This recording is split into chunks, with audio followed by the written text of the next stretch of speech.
Josué, hijo de Nun, pertenecía a la tribu de Efraín y pasó su juventud en el desierto, donde vagaron los israelitas después de salir de Egipto. Desde temprana edad demostró valentía y lealtad, convirtiéndose en un guerrero intrépido y un aliado indispensable de Moisés. Durante 4 décadas, sirvió fielmente junto al gran líder, no solo enfrentando batallas físicas, sino también fortaleciendo su fe, lo que le valió el respeto tanto de Moisés como del pueblo. Antes de continuar, suscríbete al canal y deja tu like. ¡Vamos! Ahora, Josué se encontró enfrentando una misión gigantesca. Moisés, que había guiado a los israelitas durante 40 años, ya no estaba presente, y la voz de Dios comenzó a hablarle directamente a él. Este llamado requería mucho más que coraje, se requiere una fe inquebrantable. La orden divina fue clara: sed fuertes y valientes. Pero este mandato vino con una promesa poderosa: como estuve con Moisés, así estaré contigo, no te dejaré ni te desampararé. Cada palabra llevaba el peso de la responsabilidad que pesaba sobre él. Josué sabía que sus desafíos iban más allá de las batallas contra ejércitos enemigos. También tendría que lidiar con sus propias incertidumbres y las dudas de un pueblo que a menudo dudaba ante lo desconocido. La transición de liderazgo nunca es sencilla, especialmente en tiempos de crisis. Los israelitas estaban a punto de entrar en la tierra prometida, pero la travesía todavía representaba un gran obstáculo a superar. Josué necesitaba convertirse en el fundamento sólido sobre el cual todo el pueblo depositaría su confianza. Sobre sus hombros recayó la responsabilidad de guiar a miles de personas, familias enteras, hacia lo desconocido. Su única guía era la fe en que aquella tierra, a pesar de los enemigos que la ocupaban, realmente les pertenecía por promesa divina. Y esta fe no podía vacilar, porque sería puesta a prueba a cada paso. Su preparación fue más allá de las estrategias militares. No era el poder de los ejércitos ni la precisión de los planes lo que garantizaría la victoria. La verdadera fuente de su fortaleza era su inquebrantable certeza de que Dios nunca lo abandonaría. Y fue esta convicción la que llevó consigo mientras se enfrentaba al río Jordán, la primera gran barrera entre un pasado de incertidumbre en el desierto y el futuro de un pueblo establecido. No podía permitir que el miedo ni la duda ocuparan espacio en su corazón. Sabía que, así como las aguas del Jordán pronto se separarían, también su fe debía ser plena e inquebrantable, capaz de transformar los desafíos en caminos. Con esta certeza fortalecida por la promesa divina, Josué se preparó para dar el primer paso hacia el destino que Dios había reservado para Israel. Josué no dudó al dar sus primeros pasos como líder. Comprendió que liderar no significaba solo dar órdenes, sino también inspirar confianza y unir a un pueblo que había vivido bajo el liderazgo de Moisés durante décadas. Sin demora, envió mensajeros por todo el campamento con una clara advertencia: prepárense. Dentro de 3 días cruzaremos el Jordán para tomar posesión de la tierra que el Señor su Dios les prometió. No fue solo una instrucción, sino una declaración de que la larga espera había llegado a su fin. Cada hombre, mujer y niño sabía que el momento crucial estaba a punto de suceder. En los días previos a la travesía, Josué seguramente reflexionó sobre la enormidad del desafío que le esperaba. El río Jordán, en su época de crecidas, corría con fuerza, lo que hacía aún más difícil el cruce. Sin suficientes puentes o barcos para transportar a toda la multitud, la situación parecía imposible desde una perspectiva humana. Sin embargo, la fe de Josué permaneció inquebrantable. Confiaba en que el Dios que había dividido el Mar Rojo antes de la generación anterior demostraría su poder una vez más.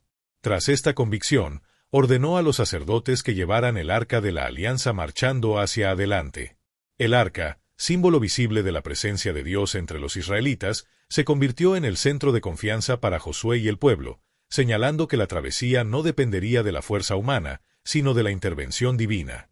Mientras los sacerdotes avanzaban, el pueblo lo seguía en silencio, con la mirada fija en el Jordán que fluía. El río reflejaba no solo sus imágenes, sino también sus anhelos e incertidumbres. En el momento en que los pies de los sacerdotes tocaron el agua, sucedió algo extraordinario. El caudaloso Jordán comenzó a disminuir, abriendo un camino seco para que los israelitas cruzaran. No fue solo un fenómeno natural, sino una clara demostración de que Dios caminaba con ellos, tal como lo había hecho en el tiempo de Moisés. Durante la travesía, Josué ordenó a un hombre de cada tribu que recogiera una piedra del lecho del río, exactamente donde habían estado los sacerdotes con el arca de la alianza. Estas 12 piedras serían llevadas a la otra orilla y colocadas como un monumento permanente. Cuando en el futuro sus hijos les pregunten qué significan estas piedras, les dirán: aquí se detuvieron las aguas del Jordán, delante del arca de la alianza del Señor. Estas piedras no solo eran un testimonio del poder divino, sino también un recordatorio de la fidelidad de Dios en el cumplimiento de sus promesas. Además de este monumento visible, Josué erigió otro marcador en el mismo lecho del río, en el lugar exacto donde habían estado los sacerdotes. Cuando las aguas volvieron a su curso normal, cubriendo estas piedras, quedaron ocultas a los ojos humanos, pero grabadas profundamente en la memoria colectiva del pueblo de Israel, como símbolo eterno de lo que Dios había realizado aquel día. Josué entendió que, al igual que aquellas piedras escondidas bajo las aguas del Jordán, la fe y la obediencia que sustentaron esta travesía debían permanecer como cimientos invisibles pero inquebrantables en la vida del pueblo. Cruzar el río no fue solo un avance territorial, sino el cumplimiento de una promesa que antes parecía lejana. Cada paso que daban sobre tierra seca era un recordatorio viviente de que el Dios que los había librado de Egipto, los había guiado a través del desierto y los había sostenido con maná, ahora los estaba guiando hacia la tierra prometida.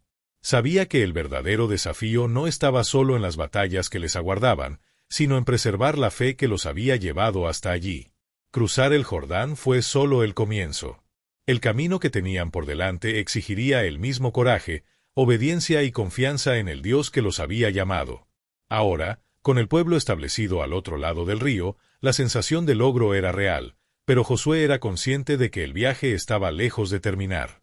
Canaán, aunque era la tierra prometida, todavía estaba ocupada por naciones poderosas y ciudades fortificadas, cada una de las cuales representaba un obstáculo que solo podía superarse mediante la fe.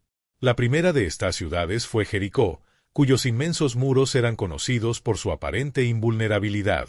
Esta batalla no solo sería una prueba de fuerza militar, sino una prueba de fe y de obediencia a órdenes que desafiaban toda lógica humana. Antes de seguir adelante, Josué se retiró por un momento de reflexión y oración, buscando dirección para el siguiente paso.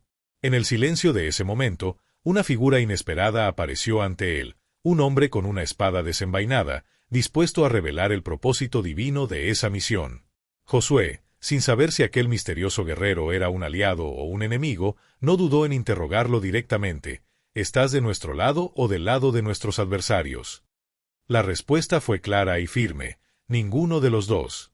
Vengo ahora como comandante del ejército del Señor. Estas palabras fueron un poderoso recordatorio de que la batalla venidera no era solo un conflicto terrenal, sino una guerra espiritual en la que la presencia y la dirección de Dios serían decisivas. Las instrucciones que recibió Josué para conquistar Jericó fueron tan sorprendentes como precisas. En lugar de un ataque convencional, se le ordenó dirigir al pueblo en un asedio inusual, marchar alrededor de la ciudad una vez al día, durante 6 días, en completo silencio. Solo los sacerdotes que llevaban el arca de la alianza debían tocar trompetas hechas de cuernos de carnero. El 7º día el orden fue diferente. Debían dar 7 vueltas alrededor de la ciudad, y al final, todos debían gritar al unísono con todas sus fuerzas. La sencillez de este plan escondía un significado profundo. La victoria no vendría por la fuerza humana, sino por la acción directa de Dios. Durante esos 7 días, mientras el pueblo marchaba alrededor de los imponentes muros de Jericó, la tensión debe haber sido palpable. Cada paso y cada sonido de trompeta era una demostración de fe inquebrantable, un testimonio de que el verdadero poder venía del Señor, no de armas o estrategias humanas. Dentro de Jericó, sus habitantes observaban con creciente aprensión. El silencio de los primeros 6 días fue sofocante, una tensión que aumentaba con cada giro que daban los israelitas alrededor de los muros. Entonces, el 7º día, a la hora señalada, un grito unánime resonó en todo el valle. Lo que parecía inquebrantable comenzó a ceder, las piedras se desmoronaron, las defensas cayeron al suelo y la ciudad, otrora inexpugnable, quedó vulnerable a los israelitas. La caída de Jericó no fue solo una victoria militar, sino una confirmación para todo Israel de que con Dios lo imposible se convierte en realidad. El mismo pueblo que días antes había cruzado el Jordán por tierra seca, ahora veía una ciudad entera tomada sin que se utilizara una sola espada contra sus muros. La destrucción fue completa, con una excepción, Rahab y su familia, salvados como prometieron los espías. Este acto de preservación, en medio de la ruina, demostró que la misericordia divina estaba siempre presente, incluso en medio del juicio. Mientras los israelitas caminaban entre los escombros de la ciudad conquistada, tomando posesión de Jericó y su botín, Josué era plenamente consciente de que esta era solo la primera etapa de un largo viaje. Canaán se extendía ante ellos, llena de desafíos, pero también llena de promesas. Cada paso que dieran a partir de ahí sería un reflejo de la fe que tenían. Los había sostenido hasta ese momento. Los muros caídos de Jericó fueron solo la primera de muchas señales de que con Dios de nuestro lado ningún obstáculo sería insuperable.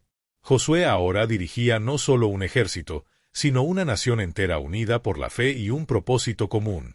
Con la caída de Jericó, la moral entre los israelitas estaba alta, pero Josué no se dejó engañar por los triunfos pasados. Él entendió que cada nueva batalla traería sus propios desafíos y que, aunque la victoria sobre Jericó fue notable, la conquista de toda Canaán todavía sería un viaje arduo. La siguiente ciudad en su camino fue Ahí, un asentamiento más pequeño y aparentemente menos protegido que Jericó. Confiando en la fuerza de su ejército y animado por su reciente éxito, Josué decidió enviar un pequeño contingente para atacar, creyendo que sería una batalla rápida y fácil. Sin embargo, la confianza pronto se convirtió en conmoción cuando las tropas israelíes sufrieron una derrota inesperada. Lo que parecía una victoria segura se convirtió en un desastre humillante, sacudiendo el espíritu del pueblo. Ante este giro de los acontecimientos, Josué, abrumado por la angustia, cayó rostro en tierra, buscando respuestas del Señor. Sabía que algo se había salido de control, pero no era solo un error estratégico, la raíz del problema era más profunda y espiritual. La derrota en Ai fue una clara señal de que la protección divina había sido retirada, y Josué necesitaba entender por qué.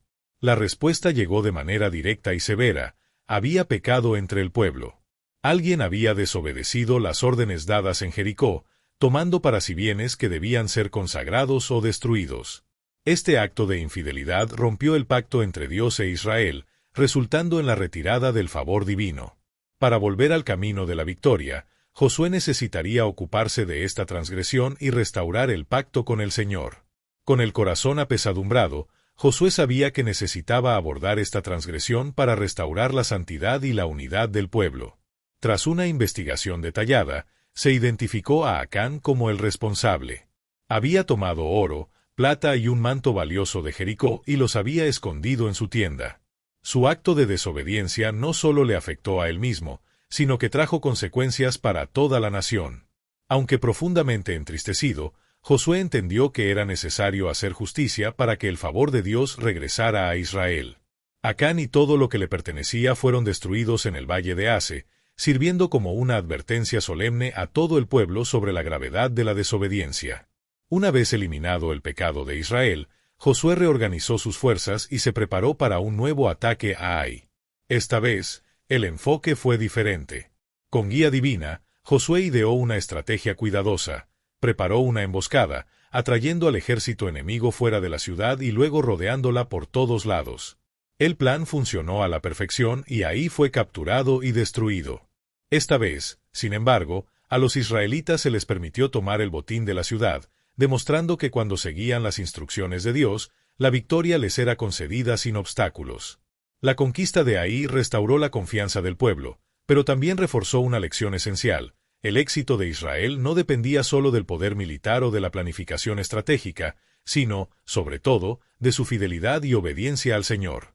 Cada ciudad conquistada, cada batalla librada, servía como recordatorio de que el verdadero éxito estaba ligado al pacto con Dios. Josué entendió esto profundamente. Con esta certeza, se preparó para los desafíos que vendrían. Josué llevaba en su corazón la convicción de que, mientras el pueblo permaneciera fiel, las promesas de Dios se cumplirían una tras otra, hasta que toda la tierra prometida estuviera bajo su dominio. Después de la victoria en Ai, estaba decidido a fortalecer la presencia de Israel en Canaán. Sin embargo, sabía que la verdadera fuerza de la nación no estaba solo en sus conquistas militares, sino en la renovación continua del pacto con Dios. La fidelidad debía mantenerse no solo en palabras, sino en acciones, en la obediencia constante y en el recuerdo de las leyes y promesas que los habían sostenido hasta entonces. Para este propósito, Josué condujo al pueblo al monte Ebal, cumpliendo las instrucciones dejadas por Moisés años antes. Allí erigió un altar al Señor, siguiendo cuidadosamente la orientación de no utilizar herramientas de hierro sobre las piedras, asegurando la pureza y santidad del altar. Este acto simbolizaba la consagración de la tierra y del pueblo a Dios, reafirmando que su verdadera identidad y seguridad estaban arraigadas en su relación con el Señor. En el altar, Josué ofreció holocaustos y sacrificios de comunión, demostrando tanto gratitud por la protección y provisión divinas como un compromiso de seguir los mandamientos dados en el Sinaí. Luego escribió sobre las piedras del altar una copia de la ley de Moisés, un gesto que iba más allá del simbolismo, era un recordatorio visible y permanente de la alianza entre Dios e Israel, asegurando que cada generación recordara su llamado y misión. La escritura pública de la ley sirvió como recordatorio permanente a todo Israel de que su identidad como nación y su éxito en la tierra prometida estaban directamente vinculados a la obediencia a los mandamientos de Dios. Este acto no solo solidificó la memoria colectiva, sino que también garantizó que, generación tras generación, las palabras que guiaron su conducta estarían siempre ante ellos. Después de registrar la ley, Josué dirigió al pueblo en un ritual solemne. La mitad de las tribus se situó en el monte Ebal, mientras que la otra mitad se situó en el monte Gerizim, con el arca de la alianza y los sacerdotes en el valle entre ellos. Allí, como había ordenado Moisés, Josué proclamó en voz alta todas las palabras de la ley, incluidas las bendiciones y las maldiciones. Cada bendición reforzaba las promesas de prosperidad y protección para aquellos que permanecieran fieles, mientras que cada maldición servía como una solemne advertencia de las consecuencias de la desobediencia. El pueblo respondió a cada proclamación con un amén, sellando su compromiso con el pacto. Este momento en el monte Ebal no fue solo un acto religioso, sino un hito crucial en el camino de Israel. Representaba la consagración de la tierra y del pueblo a Dios, una reafirmación de que, aunque la conquista era física, la verdadera batalla era espiritual. Josué entendió que sin esta renovación del pacto, todas las victorias militares serían vacías. La verdadera fuerza de Israel no estaba en su ejército ni en sus estrategias de guerra, sino en su fidelidad a su pacto con Dios. Con el pacto reafirmado y la ley expuesta ante el pueblo, Josué estaba listo para seguir adelante. Él sabía que desafíos aún aguardaban a Israel y que las batallas en Canaán no serían fáciles. Sin embargo, con el pacto renovado, había certeza de que Dios continuaría guiando a su pueblo, conduciéndolos a la plena realización de su promesa. Con el pacto renovado y la fe del pueblo fortalecida, Josué pudo avanzar con confianza, seguro de que mientras Israel permaneciera obediente, las promesas de Dios se cumplirían. Cada paso dado en Canaán y cada ciudad conquistada serían prueba viviente de la fidelidad divina y de la obediencia del pueblo. Después de la solemne promesa reafirmada en el monte Ebal, la fama de Israel se extendió rápidamente por toda la tierra. Las victorias en Jericó y Ai, combinadas con la dedicación del pueblo a su Dios, sembraron temor entre las naciones vecinas. Sin embargo, no todos estaban dispuestos a enfrentarse a Israel directamente en combate. Algunos buscaron alternativas para asegurar su supervivencia, recurriendo a la astucia en lugar de la fuerza. Los habitantes de Gabaón fueron los primeros en adoptar este enfoque. Conscientes del poder de Israel y del destino de las ciudades que habían caído ante ellos, los gabaonitas idearon un ingenioso plan. Enviaron emisarios al campamento israelita, haciéndose pasar por viajeros de una tierra lejana.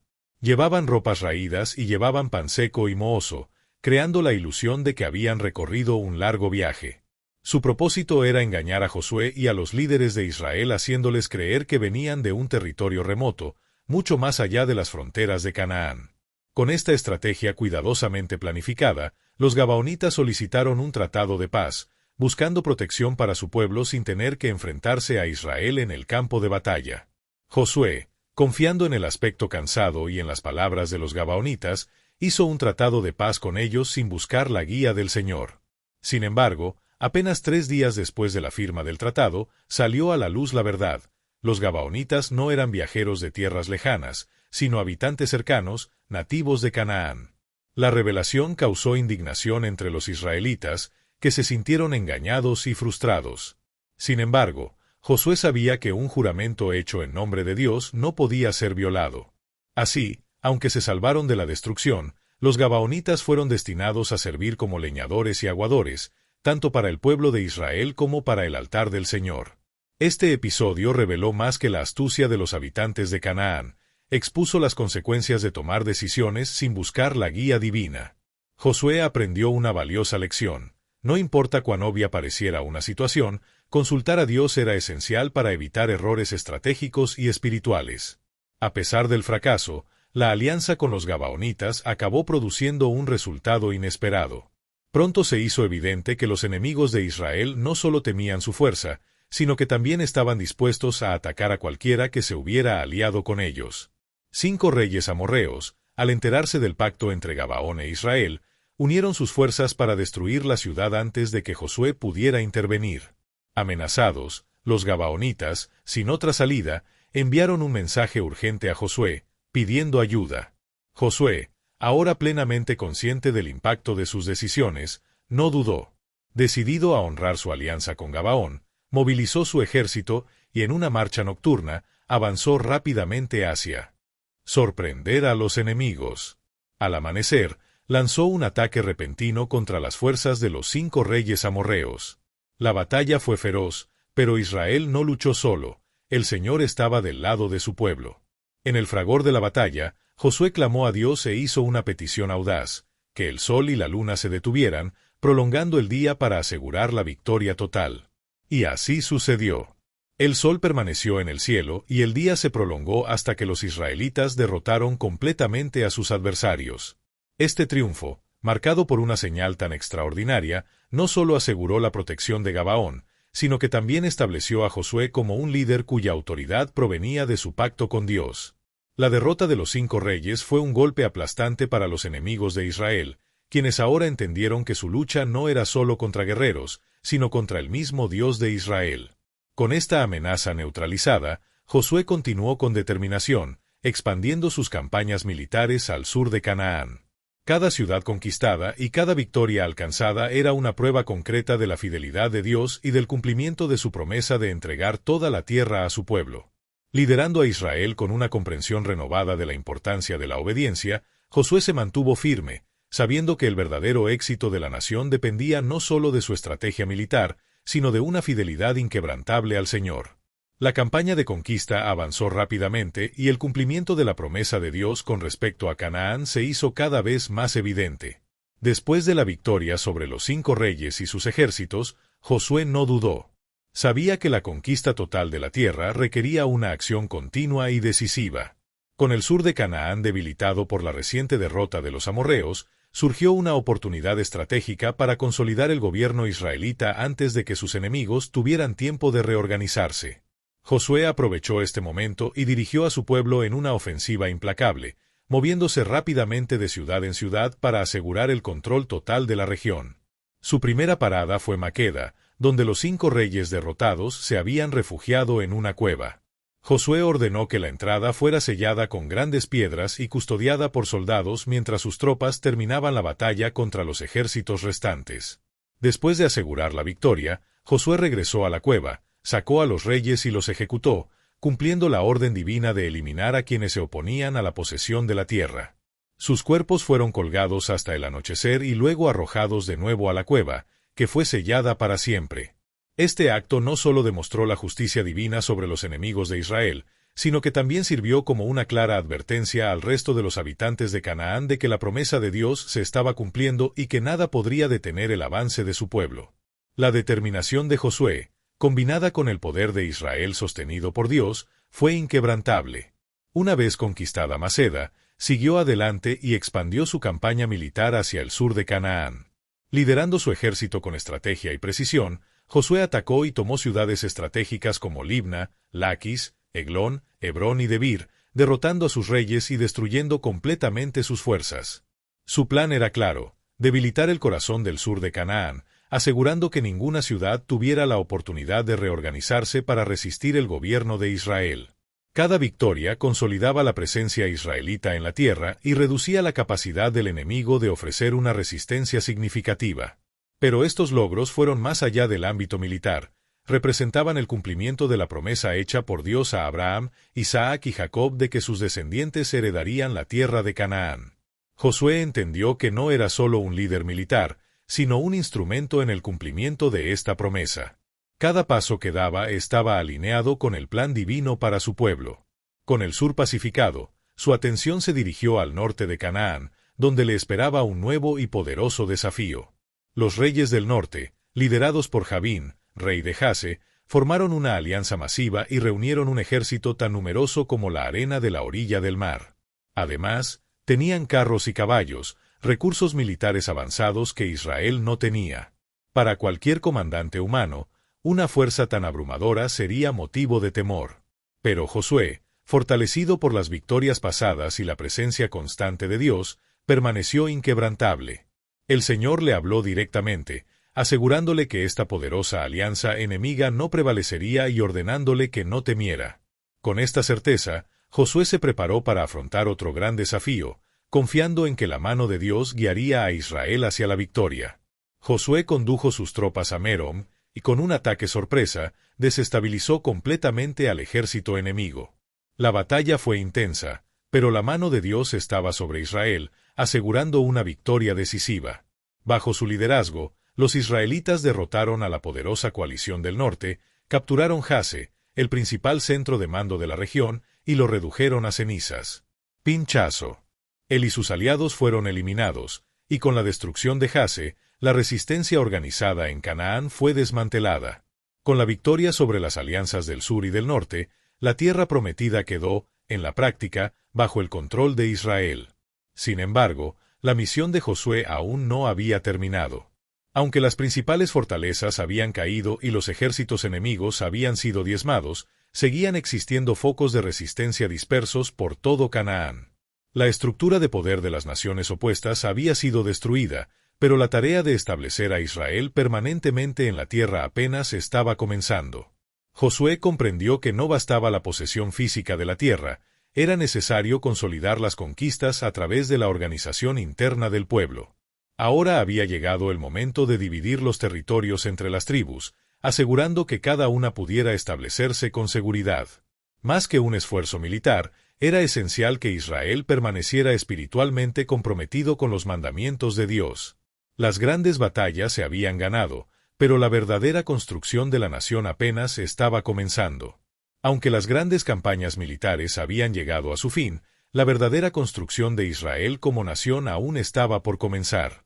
Josué estaba listo para conducir a su pueblo a esta nueva etapa, centrando su atención en la tarea fundamental de dividir la tierra de Canaán entre las tribus de Israel. Este fue un momento crucial, ya que garantizaría que cada tribu tuviera su propio territorio, donde pudiera establecerse con seguridad y prosperar en la tierra prometida. La distribución de tierras no era solo un asunto administrativo, sino el cumplimiento directo de las promesas hechas por Dios a los patriarcas. Fue también la reafirmación del pacto renovado entre Dios e Israel. Para llevar a cabo este proceso, Josué trabajó junto al sacerdote Eleazar y los líderes tribales, utilizando el sorteo como método para determinar la división de territorios.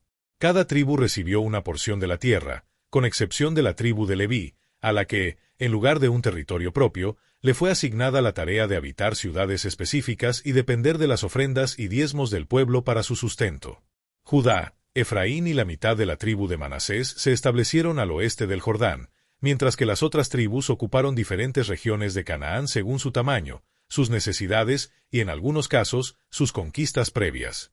Además de la distribución territorial, Josué también se aseguró de que las ciudades de refugio, como lo había ordenado Moisés, se establecieran adecuadamente. Estas ciudades desempeñaron un papel esencial en la justicia israelita, sirviendo como lugares de protección para aquellos que involuntariamente habían causado la muerte de alguien, asegurándoles un juicio justo y la oportunidad de permanecer a salvo hasta que se aclarara su situación.